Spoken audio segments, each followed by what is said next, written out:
Bismillahirrahmanirrahim. Assalamualaikum warahmatullahi wabarakatuh. Waalaikumsalam. Waalaikumsalam. Kebetulan ada perubahan, sedikit perubahan ya dari jadwal karena ada beberapa permintaan dari Bu Nina terkait materi. Tadi saya coba berdiskusi dengan Bu Nina apakah ada perubahan materi dari sebelumnya. Ternyata untuk semester ini memang katanya ada tambahan gitu dan itu bagaimana. Maka dari itu tadi saya diskusi dengan ini dan dengan Slack. Mohon maaf, ada sebentar ya.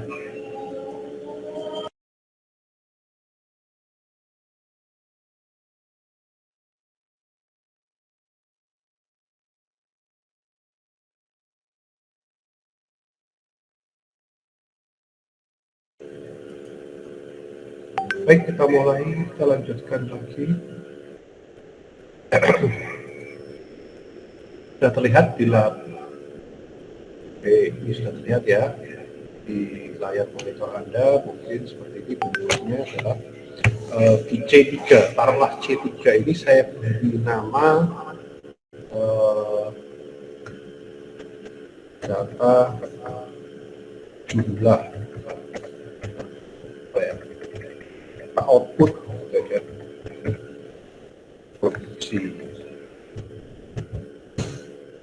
Output produksinya rata-rata saya punya data 50 hari. Data 50 hari, data output produksi per harinya seperti ini. Oke, nah kalau kita melihat deskriptif statistik, klik di sini. Oke, di sini ada C3, ada C1. C1 tadi kan berat produk ya, A. Lalu C3 itu adalah data output produksi. Nah ini, ada dua cara untuk dia bisa diolah. Yang pertama adalah diklik, dia diselect, dia akan masuk ke dalam variabel. Ini yang diolah itu cuma ini berarti. Jadi yang data berat tidak diolah, karena apa? Dia tidak masuk ke dalam variabel. Atau dengan cara lain, double klik aja, nah dia akan masuk ke sini.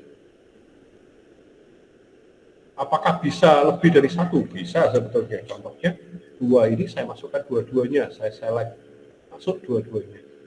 Berarti nanti ada dua analisa. Yang pertama untuk berat produk A, yang kedua adalah untuk data output produksi. Apakah bisa lebih dari satu? Bisa lebih dari satu. Berapapun bisa masuk ke dalam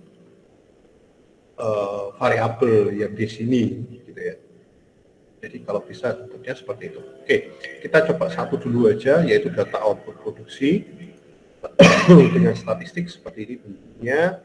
Saya tambahkan dengan interquartile ring, mode, terus sum ring, and total, seumpama seperti itu ya. Contoh lagi adalah skewness, atau mungkin Cortosius, mungkin bisa semua kamu klik, boleh, nggak ada masalah sebetulnya, sebagai contoh gitu ya. Oke, saya oke kan, oke gitu ya. Lalu di sini saya juga grafnya saya ambil semua, grafiknya saya oke kan, oke. Nah ini dia muncul sekarang datanya seperti ini. Ini yang muncul adalah grafik-grafiknya dulu. Lalu bagaimana cara melihatnya? Caranya adalah kita perkecil aja contohnya di sini ya. Nah, saya perkecil. Di sini ada 4 buah grafik karena tadi sudah saya klik 4 grafik. Yang pertama adalah grafik. Ini adalah histogramnya.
Sudah terlihat?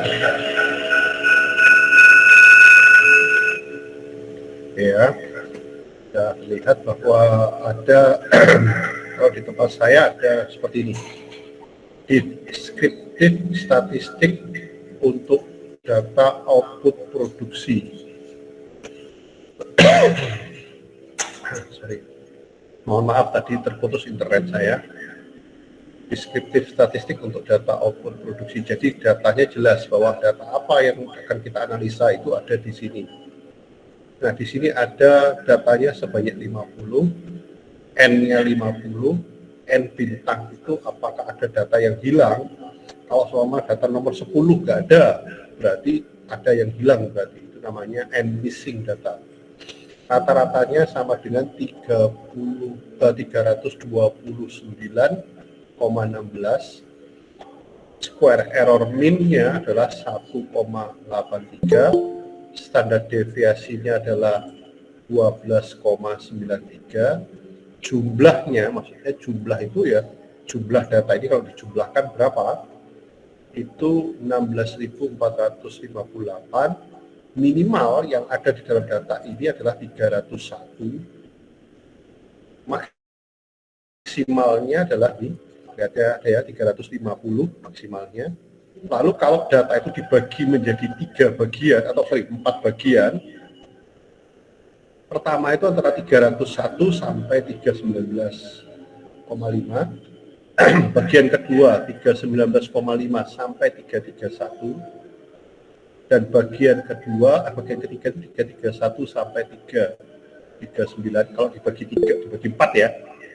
Berarti bagian pertama itu 301 sampai 319,5, bagian kedua 319,5 sampai 331, bagian ketiga 3391 sampai 339,25, dan yang terakhir bagian keempat 339,5 sampai 350. Itu namanya kuartil 1, kuartil 2, kuartil 3, kuartil 4. Ada 4 bagian gitu ya.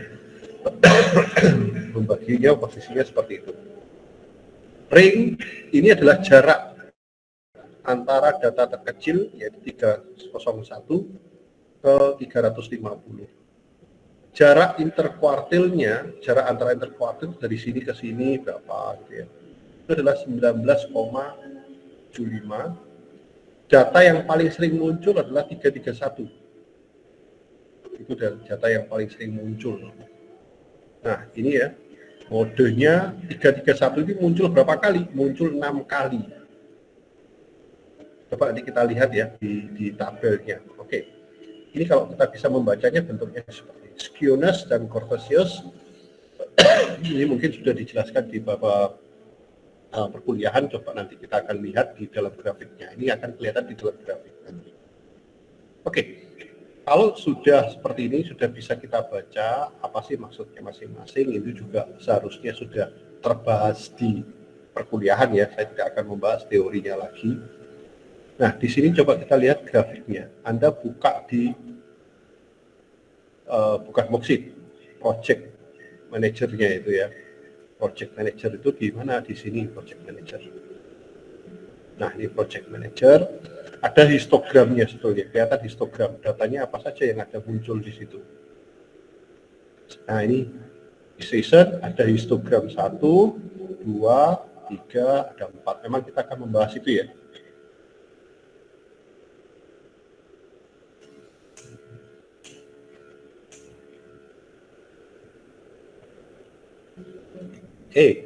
Yang pertama ini, histogram pertama, kelihatan ya. Nah, ini histogram pertama saya perbesar, histogram pertama. Dia terbagi menjadi 1, 2, 3, 4, 5, 6, 7, 8, 9. 9 kelas. Ini nilai tengah kelasnya. Kalau dulu di statistik itu ya, bagaimana caranya membagi data menjadi beberapa kelas gitu ya. Ini nilai tengah kelasnya, berarti 300, ini 306, 312, 318, 324, dan seterusnya sampai 348. Ada di sini adalah nilai bawah kelasnya, di sini adalah nilai atas kelas pertama dan ini nilai tengah kelasnya gitu ya. Jadi kalau mau lihat ya bentuknya seperti itu ya. Nah ini nilai bawah kelasnya adalah kalau ditaruh di sini 297.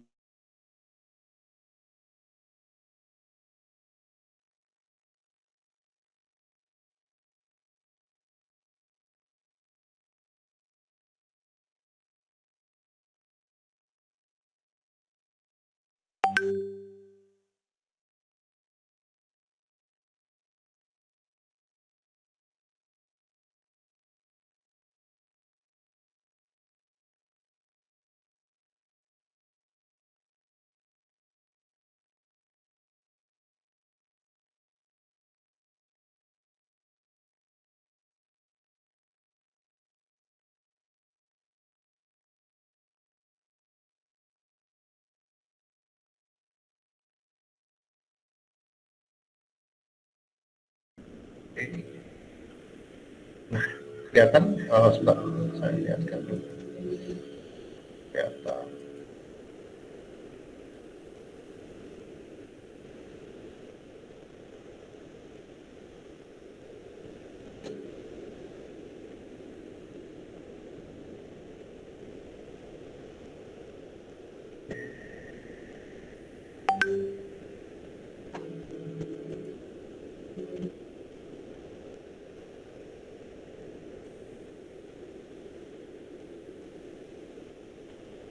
Oke, sudah kelihatan ya. Ini maksudnya tadi saya jelaskan adalah di sini adalah satu kelas ini adalah diawali dengan garis batas bawah kelasnya adalah 297,303. Lalu di sini untuk nilai atasnya itu sama dengan tadi muncul 303 kalau nggak salah tadi. Nah itu 303,309. Nilai tengahnya adalah 300 dan banyaknya kelas ini cuma satu data. Ini ada 4 data, ini ada 2 data, dan seterusnya. Dan yang terbesar adalah nanti ada di sini, ada 10 data di dalam kelas yang ini. Kelas ini mengandung nilai dari berapa sampai berapa ya? Ini di sini dilihat ya. Nah, 327,33 sampai ke 333,339. Ini yang paling banyak, ternyata ada 10 data kelasnya. Ini kalau dilihat dari sisi histogramnya. Lalu ada juga histogram yang kedua, yaitu histogram dengan normal curve. Dengan histogram dengan kurva normal. Nah, ini muncul kurva normalnya. Nah, ini yang berkaitan dengan kurtosius dan skewness tadi itu ya. Kenapa kok skewness-nya negatif? Karena di sini ada tempat kosong, tapi itu pembicaraannya secara statistik ya. Saya rasa teman-teman harusnya sudah belajar itu di awal-awal skewness, kurtosius itu apa. Itu karena ini kan seolah bergerak ke arah sebelah kiri normalnya itu. Sini ada yang kosong gitu ya, daerah kosongnya muncul. Kalau sini daerah kosongnya kecil sekali sebelah kiri. Ini didekati dengan distribusi normal, bentuknya seperti ini. Kalau didekati dengan distribusi normal, bentuknya seperti ini. Lalu yang berikutnya lagi ada box plot. Nah, ini box plot. Ini rata-rata. Ini rata-rata. Ini nilai tertingginya, ini nilai terendahnya di bawah garis ini. Bawah garis ini adalah nilai terendahnya. Ini Q1-nya. Ya. 319, ini nilai mediannya 331. Lalu yang di atas ini adalah nilai Q3-nya 339,25. Garis ini adalah 339,25. Jadi ini kalau dibagi menjadi 4 itu 1, 2, 3, 4. Nah, datanya paling banyak di sini. Data terbesar itu berada di sini gitu ya. Maksudnya di lingkaran ini, itu namanya box plot data output produksi tadi. Dan yang terakhir ada yang namanya individual value plot. Nih. Nah, 331 ada satu data Lalu di sini ada 2 data. Yang terbanyak tadi kan 331 ya. Kalau ini kan terkecil ada 301. Kalau ini 331 ada 6 data. Ini, nah titik-titik ini menandakan ada 6 data. 1, 2, 3, 4, 5, 6 ya datanya di sini. Nah, ini. Data pada baris keberapa saja ada di situ ya. Contohnya ini. Nah, data 330 itu pada row kelima, baris kelima gitu maksudnya. Itu namanya kalau kita ngomong individual value plot. Tujuannya untuk apa? Sebetulnya kalau kita belajar tentang produksi, itu kita bisa melihat ternyata sebaran data kita seperti apa gitu ya. Bahwa hasil produksi kita itu mengarah pada titik mana, outputnya itu kemana, ke arah besar atau ke arah kecil gitu ya. Nah itu kita kira-kira sebetulnya seperti itu. Nah itu juga bisa dilihat dari individual value plot tadi ya, atau box plot ini ya. Nah ini kelihatannya seperti ini ya. Kelihatannya kok ini lebih besar gitu ya dibandingkan yang atas. Data output produksi saya seperti ini, bagaimana? Apakah rata-rata mendekati ke di bawah 331 garis tengahnya atau lebih tinggi dari 331 di atasnya garis tengah, nilai tengahnya. Nah itu menjadi bahasan kita. Ternyata output produksi saya kok malah ke bawah ya dibandingkan ke atas. Nah itu menjadi bahasan bagaimana caranya kita membahas. Nah, itu bukan hanya berlaku untuk data produksi ya, data apapun gitu ya. Dari sebuah produksi kalau kita analisa dengan deskriptif statistik itu bisa macam-macam bentuknya. Baik, sampai di sini tentang deskriptif statistik. Ada yang mau ditanyakan? Silakan.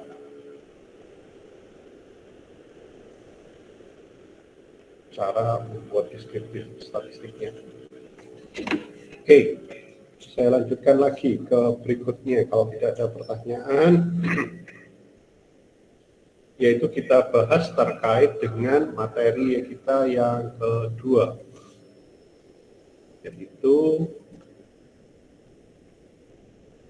saya tutup dulu semua. Oke. Saya pakai worksheet 2 ya, sekarang pakai worksheet 2. Saya ambil data dari Excel tentang berat semen. Berat semen 1 sak maksudnya ya. Ini saya ambil, saya copy, lalu saya masukkan ke Minitab saya. Nah, ini ada data berat. Ini saya tulis berat semen per sak. Oke. Saya punya data 20, sebanyak 20. Saya mengambil sampel sebanyak 20. Data semen yang biasanya ukurannya adalah 50 kilo. Ternyata kalau ditimbang dengan baik, bentuknya adalah seperti ini. Nilainya adalah seperti ini. Sebetulnya kalau kurang itu adalah merugikan konsumen. Tapi kalau lebih itu merugikan produsen gitu ya. Nah, contohnya ini, ada nilai 50,1691 kilo. Oke, berarti si produsen kelebihan 0,1691 kilo. Yang artinya, kalau saya beli 1 sak sih mungkin nggak ada artinya ya. Tapi kalau saya beli 1 juta sak, gitu ya, maka saya akan kehilangan hampir 16 ton. Ya, seperti itu.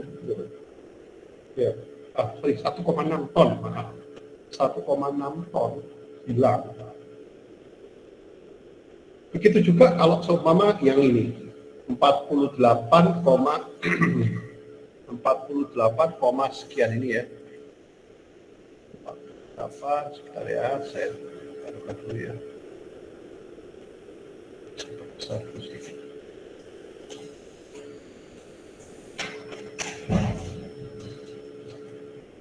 Saya besar di tampilannya.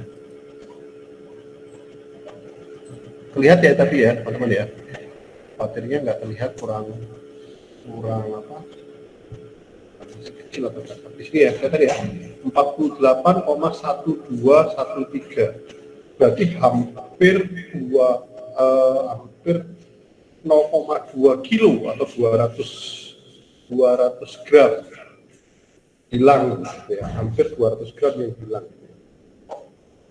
Nah, kalau dilihat dari situ kelihatan bahwa produsen kekurangan di dalam menyuplai barangnya, atau ini 47,88 ini, 200 gram lebih hilang, ya kan, 0,2 kilo atau 200 gram lebih hilang, itu mengakibatkan kerugian bagi si konsumen. Ya kalau konsumennya beli satu gitu ya, tapi kalau dia beli 1 juta, bayangkan hilang berapa dia ya, hampir 2 ton lebih hilang. Nah ini kadang-kadang bentuk-bentuk seperti ini yang harusnya kita perhatikan betul.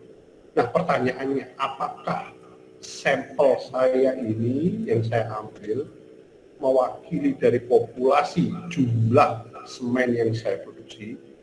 Pertanyaannya kan gitu ya, saya punya sampel sebanyak 20, populasinya hasil produksi 1 hari semen, saya ambil 20 sak untuk saya timbang betul-betul. Pertanyaannya, apakah populasi saya itu sama dengan 50 kilo, tapi kita ngukurnya berdasarkan sampel yang 20 sak ini tadi. Kalau kita belajar di statistik kemarin, mungkin Bu Lina sudah menjelaskan, atau dosennya Bu Lina ya kalau nggak salah ya. Nah, itu bisa Anda lihat di modulnya, di modul yang sudah kami siapkan.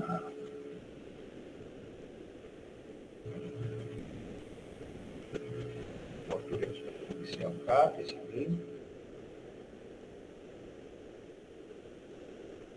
Nah, ini data semen.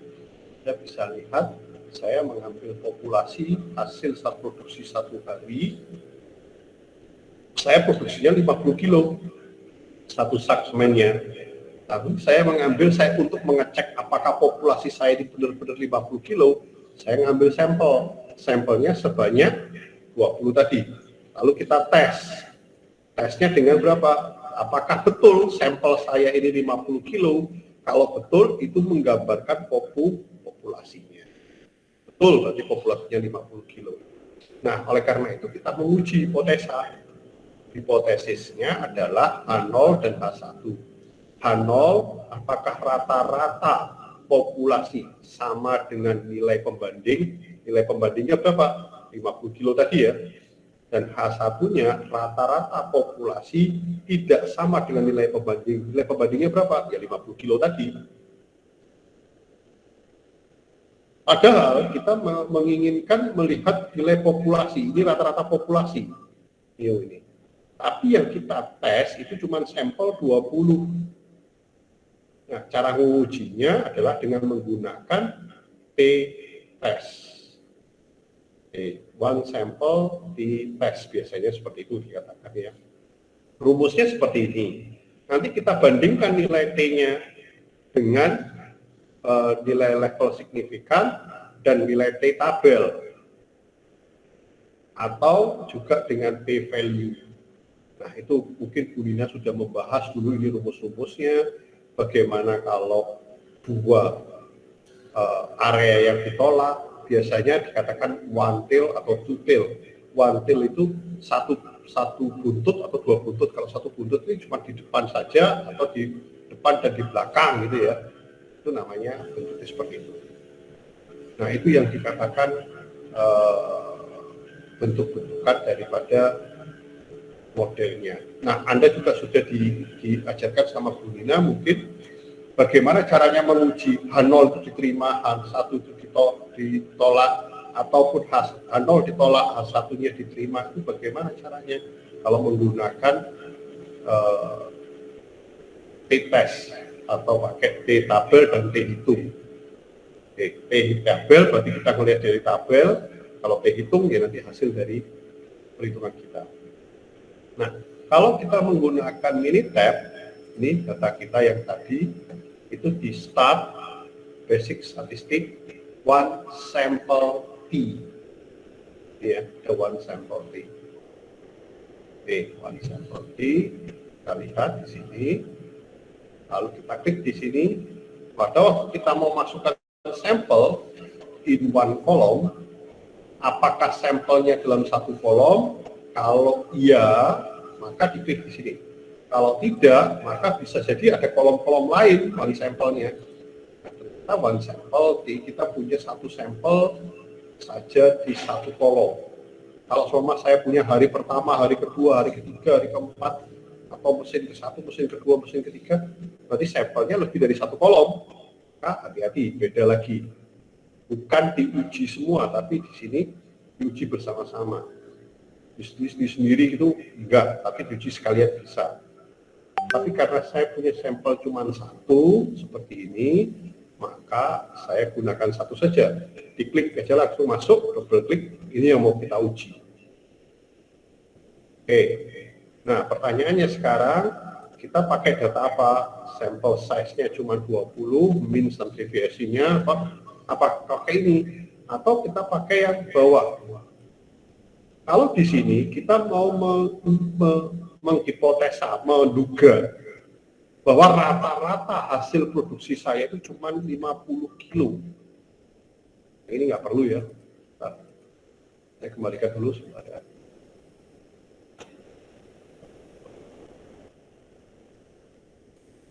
Yang ini nggak perlu, karena kita nggak tahu berapa standar deviasinya. Tapi kita punya dugaan bahwa data saya atau hasil produksi saya itu adalah 50. Kita menduga bahwa hasil produksi saya ini rata-ratanya adalah 50. Nah, saya okekan dulu ya, saya nggak membahas graph ataupun option dulu ya. Oke. Nah, di sini kelihatan ada t-test, ada p-value. Nah, tes apakah rata-rata sama dengan 50 versus 0 sama dengan 50. Ini H0-nya dan ini H1-nya. Nah, bagaimana caranya mengetahui? Ya kita lihat tabelnya, hitungnya dibandingkan dengan tabel. P-value, ini P-nya, katakan P-value dibandingkan dengan alpha. Di dalam Minitab, alpha yang dipakai itu pasti 0,5. Sorry, 5% atau 0,05. 5% atau 0,05 yang dipakai di dalam Minitab. Biasanya digunakan 5%. Oke, kita lihat di dalam modulnya. Nih, modulnya sudah ada, dan di sini juga sudah ada hasilnya. Nah, ini contohnya. Ada sebanyak 20 data, rata-ratanya adalah sekian. Ini bisa kelihatan dari mana? Dari hasil Minitab. Ini rata-ratanya 7489,178. Standar deviasinya, square error mean-nya, ini adalah batas intervalnya, keyakinannya dengan 95%. Jadi rata-ratanya sekian. Tapi rata-rata produksi sampel saya tidak sampai 50 kilo, padahal saya produksinya maunya 50 kilo. Ternyata sampel yang saya dapatkan 20 itu cuma 49,178. Dan kalau ini diklik lagi di sini, nah simpangan bakunya sekian, dan 95% confidence interval, data kita itu 95%-nya dengan tingkat keyakinan 95% itu berada pada range ini.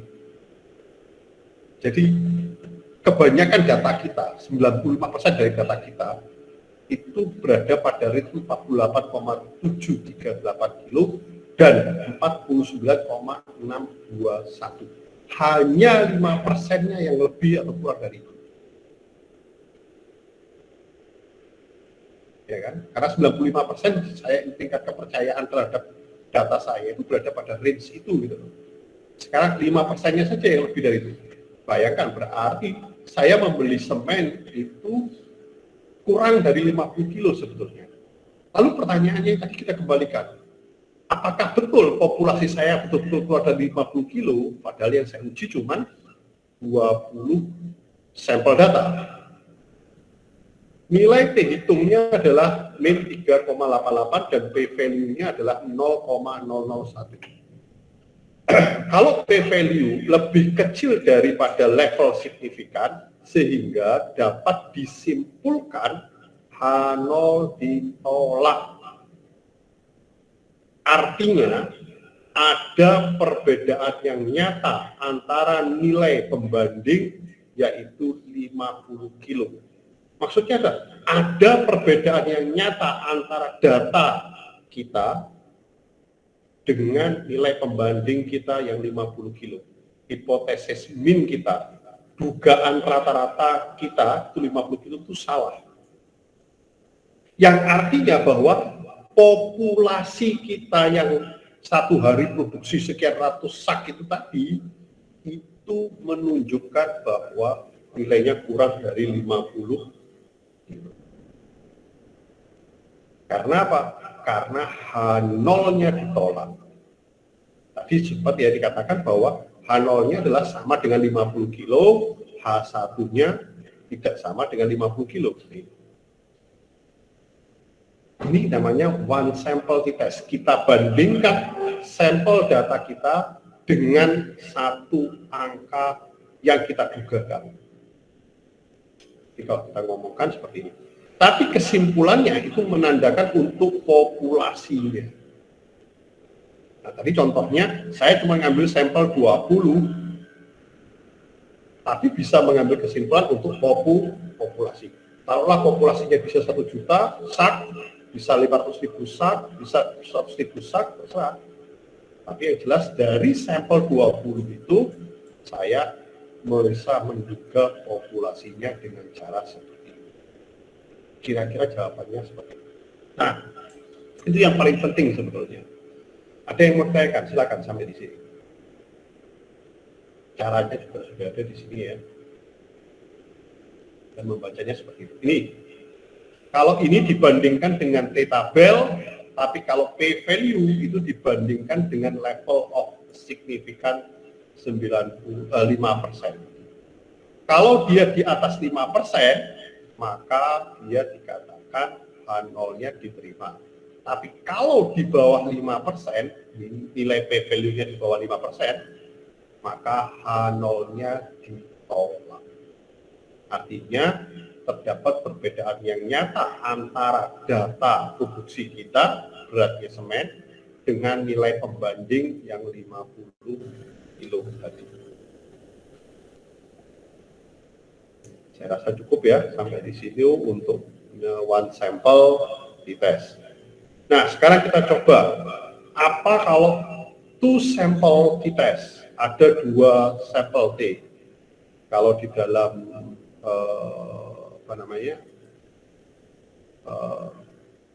ini di dalam BPEP two sample T. Two sample T ini dilihat apa yang membedakan one sample T dengan two sample T. Yuk, kita bahas di modul ya. Sekarang kita akan membedakan. Kalau tadi dengan satu angka tertentu yang kita hipotesiskan, yang kita dugakan dengan sampel kita atau dengan populasi.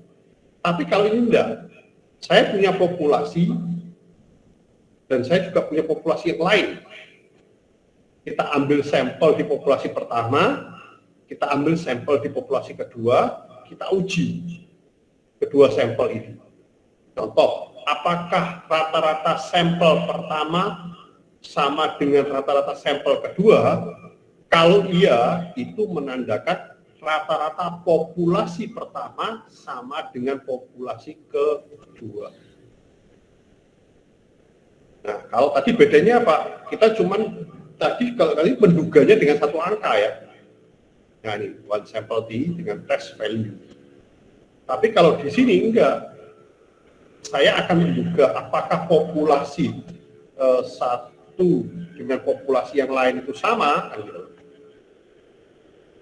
Itu yang saya dugakan seperti itu. Nah, contohnya ini, saya punya dua mesin A dan mesin B. Saya ingin menduga apakah mesin A itu sama ya dengan mesin B hasilnya. Rata-rata hasilnya itu apakah sama? Nah, kita ambil data dari ini. Nah, contohnya ini. Saya ambilkan, saya siapkan jadi supaya nggak lama-lama ngetiknya. Copy. Saya masukkan di ini, bisa saya ambil. Nah, ini datanya. Saya taruh di sebelah sini. Saya pasangkan. Jadi adalah mesin A, saya tulis, saya ketik. Mesin A. Dan ini mesin B.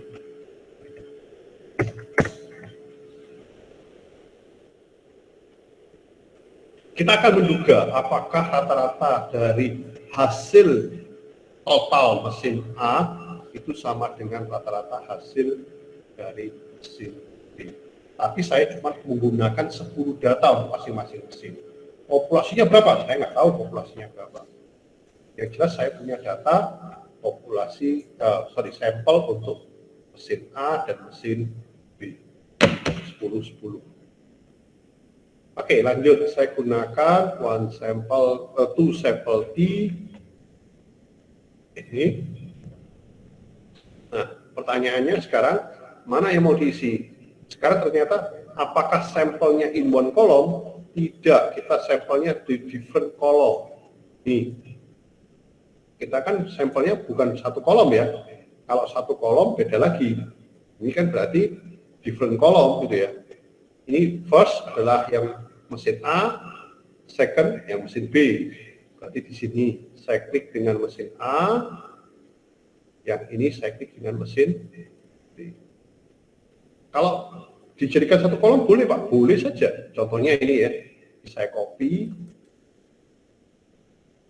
ini saya taruh di sini ya.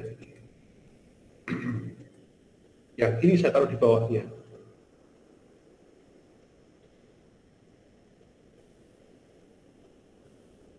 Nanti gimana caranya? Oke.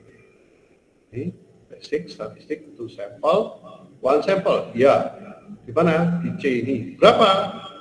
Masing-masing 10 data. Tapi kalau yang tadi, kalau saya nggak gunakan ini, berarti saya menggunakan yang bawah. Ini, itu berarti saya akan memilih yang dua berbeda ini. Nah, kira-kira seperti itu ya. Contohnya, karena saya milih yang dua, berarti ini second, first-nya adalah A, second-nya adalah mesin B. Oke. Nah, di sini kita bisa mengasumsikan apakah variasi dari kedua mesin itu berbeda ataukah sama. Yang mau kita duga kan bukan varians, tapi rata-rata. Kalau dilihat dari sini hipotesisnya, coba Anda lihat ya hipotesisnya. Nah ini, apakah rata-rata populasi mesin 1 sama dengan rata-rata populasi mesin 2? Ingat, kalau mungkin Bu Dina sudah mengajarkan, ini rata-rata populasi loh. Tapi kalau rata-rata sampel itu pakai X-bar ini ya. Ingat ya. Jadi ya, X-bar itu rata-rata sampel, tapi kalau new ini rata-rata populasi. Nah, yang diduga itu rata-rata populasi, bukan rata-rata sampel, tapi menggunakan tangan atau menggunakan bantuan dari masing-masing sampel populasinya. Populasi pertama saya ambil sampel, populasi kedua saya ambil sampel, lalu saya duga, tapi tujuannya untuk mengetahui apakah populasinya punya rata-rata yang sama atau tidak. Caranya seperti ini. Ini caranya, lalu bisa menggunakan T hitung dan T tabel, bisa juga menggunakan P value tadi. Oke, setelah kita masukkan ke dalam sini, masukkan ke dalam sampel yang different tadi, kita bisa langsung masuk ke sini. Oke. Nah, ini kelihatan di sini ya. Tuh, mesin 1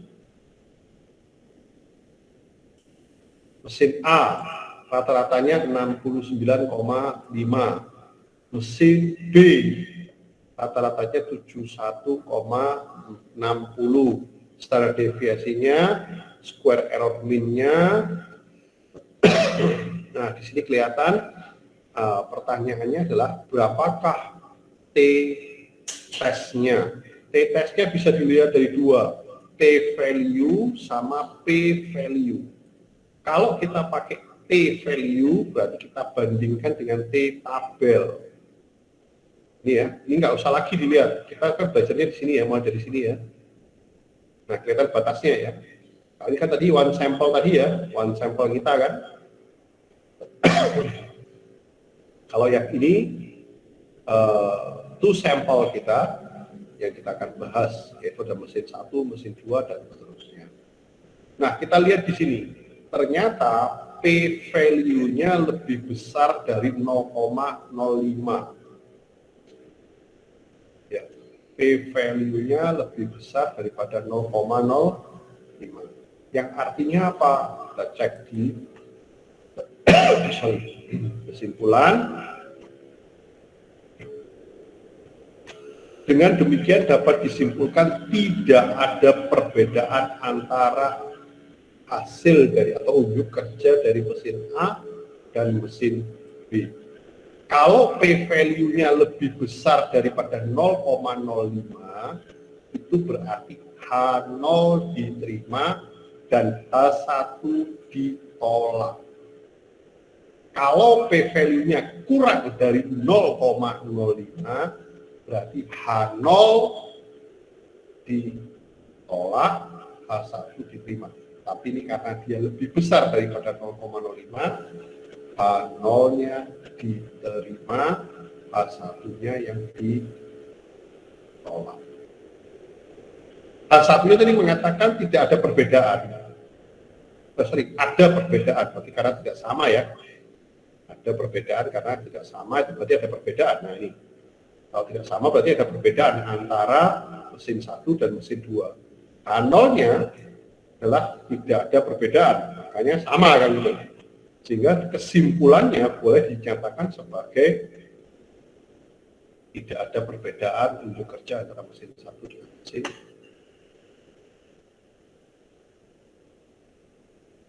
Sampai di sini ada yang mau ditanyakan, silakan. Sambil saya minum dulu. Ngomong terus juga berat.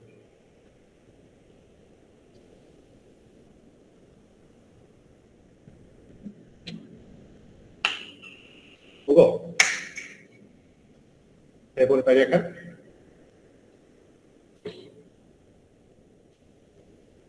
Kalau tidak ada, saya lanjut lagi. Per sample test, sorry. Nah, tapi kalau kasusnya tadi, itu kita tidak melihat mesin 1 itu dihasilkan bagaimana tidak. Tapi kalau di per to test ini, kita membandingkan. Contohnya operator 1 dibandingkan dengan operator 1. Operator 2 dibandingkan dengan operator 2. Operator 3 dibandingkan dengan operator 3. Tapi waktunya yang berbeda contohnya. Itu namanya pair test. Pirate itu namanya pirate ya, sample test, pair test itu dia di head to head kan.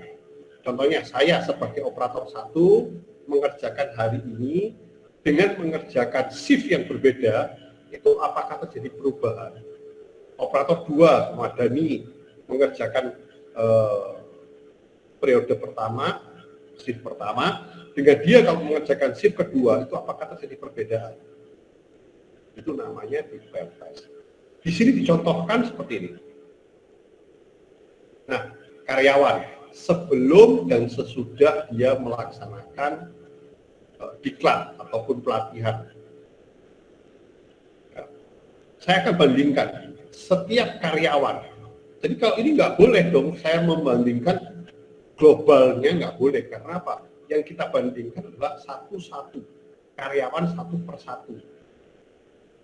Nah, ini berarti menggunakan pair test. Ini namanya menggunakan pirate test. Contohnya seperti ini. Apakah ada perbedaan antara sebelum dan sesudah pelatihan atau diklat? Kita bisa lihat dari pirate test dengan cara seperti ini. Nah, caranya mana? Sama dengan yang tadi ya. Kita masukkan datanya dulu dari Excel, bisa saya siapin di sini. Nggak perlu nomor karyawannya, tapi sebelum dan sesudah aja saya ambil. Saya masukkan ke worksheet. Ini saya pakai worksheet ini sebelum, saya tulis ini sebelum pelatihan atau diklat. Dan ini data sesudah diklat.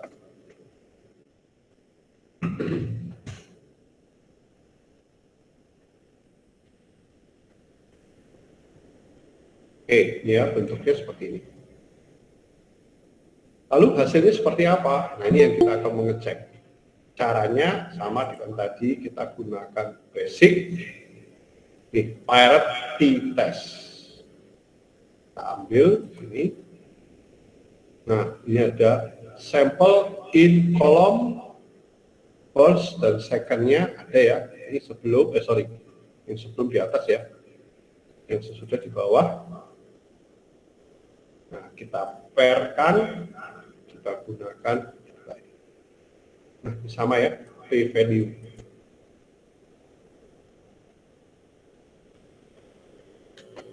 Sebelum dan sesudah, ternyata rata-ratanya hampir sama. Berarti, kalau dilihat dari p-value-nya lebih besar daripada 0,05, H0-nya diterima.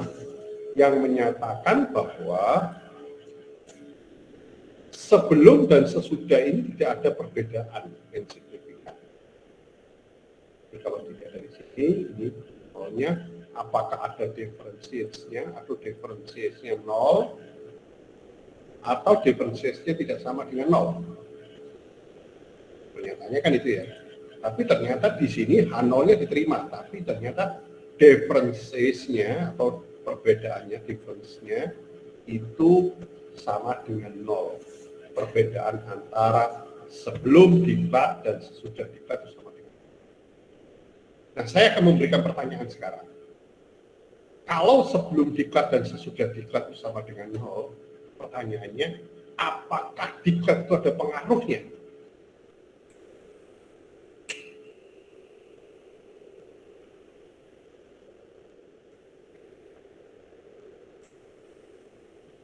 Ya, ternyata kalau sebelum diklat dan sesudah diklat itu differentiate-nya sama dengan 0, berarti diklat itu mubazir, nggak ada arti. Itu bisa dilihat dari sini. Nah, di karyawan saya sebelum dia lakukan diklat dan sesudah diklat tidak ada perubahan yang secara signifikan dong. Nggak ada gunanya diklat itu ya. Itu namanya bisa dilihat dari situ. Nah, kira-kira seperti itu. Mari, ada yang mau ditanyakan sampai di sini, silakan. Kalau nilainya kurang dari 0,05, maka terjadi perbedaan antara sebelum dengan sesudah, maka dilihat lagi nanti seperti apa bentuknya. Nah, itu kira-kira bicaranya tentang p-value dan 3 buah t-test. Yang pertama, one sample t-test, two sample t-test, dan pair t-test. Sampai di sini ada yang mau tanyakan? Monggo. Saya jangan suruh bicara terus ya, nggak takut-takut kan. Ini sama aja ya, histogram data, individual value plot, sama option. Nah, ini juga sama. Not equal. Contohnya gini. Saya beri contoh lain itu ya. Yang kita bahas one sample t-test, berat semen dalam satu sak. Ya kan? Berat semen dalam satu sak. Tadi kalau one sample t-test itu kesimpulannya adalah apa? Iya, one sample t-test ya. Ternyata beratnya kurang dari 50 kilo ya. Betul ya? Karena H0-nya ditolak kan? Ya, betul ya? Oke. Nah ya, karena betul-betul dikurang dari 50 kilo. Pertanyaannya, tidak sama dengan 50 kilo maksud saya, mohon maaf. Tidak sama dengan 50 kilo. Pertanyaannya, tidak sama dengan 50 kilo itu ada dua kemungkinan. Kemungkinan pertama lebih, kemungkinan kedua kurang. Memang kalau dilihat dari sini kurang, tapi apakah bisa kita melihat benar-benar kurang? Itu kita bisa masuk ke sini. Kita masuk ke sini. Di sini ada option not equal, less than, or greater than. Kita cek sekarang, less than, kurang dari 50 kilo. Dengan confidence level 95%, berarti kalau itu tingkat keraguan kita 5%. Ya, tingkat keraguannya adalah 5%. Oke, kita masukkan pakai less than ya. Ternyata di sini 0,001. Nah, ini one tesnya adalah mu-nya apakah 50 versus kurang dari 50. Ternyata masih 0,001. Artinya masih tolak. Tapi kalau seumpama saya gunakan greater than,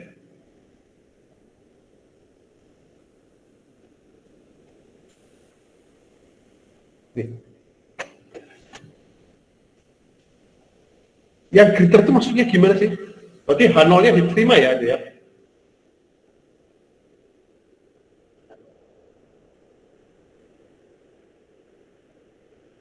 H0-nya diterima. Artinya apa? Artinya apakah rata-ratanya sama dengan 50 atau 50-nya di sini loh maksudnya. Jadi, gimana ya bacanya ya ini? Bukan seolah-olah greater than itu greater dari 50, bukan. 50-nya yang lebih besar dibandingkan datanya, ataukah 50-nya yang lebih kecil dibandingkan datanya.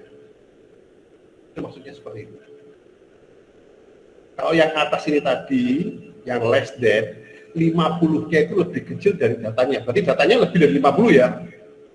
Kalau yang kedua ini greater than, apakah 50-nya itu lebih besar daripada datanya? Kalau 50 lebih besar daripada datanya, maka datanya kurang dari 50. Ya, seperti itu. Bacanya itu gitu. Dia dikatakan less than dan greater than. Dan itu di teori nggak dibahas ya. Di teori nggak dibahas. Yang dibahas cuman apakah dia sama dengan 50 atau tidak sama dengan 50. Tapi di militer bisa diperdalam. Apakah dia sama dengan, tidak sama dengan itu, 50-nya itu lebih kecil dari datanya, ataukah 50-nya itu lebih besar daripada datanya. Paham maksudnya? Kalau 50-nya lebih kecil daripada datanya, berarti pakai less than, itu artinya datanya lebih besar dari 50 kilo. Tapi kalau 50 itu lebih besar daripada datanya, maka datanya itu kurang dari 50 kilo. Maka di situ kelihatan bahwa kalau pakai less than, seolah less than itu datanya kurang dari 50 kilo. Bukan 50-nya yang kurang dari datanya. Jadi cara bacanya hati-hati ya, beda-beda ya cara bacanya itu seperti apa ya. Nah ini yang harusnya kita pahami betul. Nah pada waktu datanya greater than 50 kilo, p-value-nya hampir 1. P-value itu paling kecil 0, paling besar 1 loh. Nah sedangkan kalau less than itu 0,001, tapi kalau greater than itu 0,999.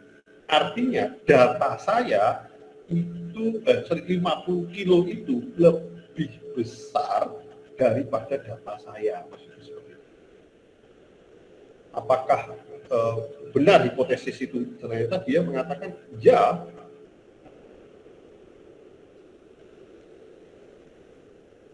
Sangat benar ya, karena hampir mutlak ya, 0,9999. Nah, kelihatan sekarang bentuknya seperti itu. Sebetulnya bisa dilihat dari rata-rata. kelihatan bahwa datanya 49 rata-ratanya. Apakah data rata-rata tersebut lebih kecil daripada 50 kilo, ya, atau dengan kata lain 50 kilonya itu lebih besar daripada rata-rata data saya. Greater than itu maksudnya itu. Baik, sampai di sini ada yang mau ditanyakan? Sudah jam 8 malam ya. Tidak terasa, hampir jam 8. Oke, kita lanjutkan nanti pada sesi-sesi berikutnya dulu ya. Sambil kita persiapkan lagi tambahan-tambahan dari perkuliahan. Untuk perkuliahan besok tadi sudah saya sampaikan ke Dani bahwa saya mendadak malam tadi sore ada pengumuman dari kampus, dari Biro Vokasi untuk mengaksesori SMK lagi. Mendadak hari ini sampai hari Kamis. Saya mohon izin untuk besok kalau bisa kita kuliah setelah zuhur, setelah jam 1, jam 1-an gitu ya. Karena materi kita masih cukup banyak yang harus kita selesaikan, maka saya nggak bisa molor-molor lagi. Kalau bisa kita kuliah besok jam 1. Itu mungkin dari saya akhiri sampai sini. Mohon maaf, terima kasih. Assalamualaikum warahmatullahi wabarakatuh.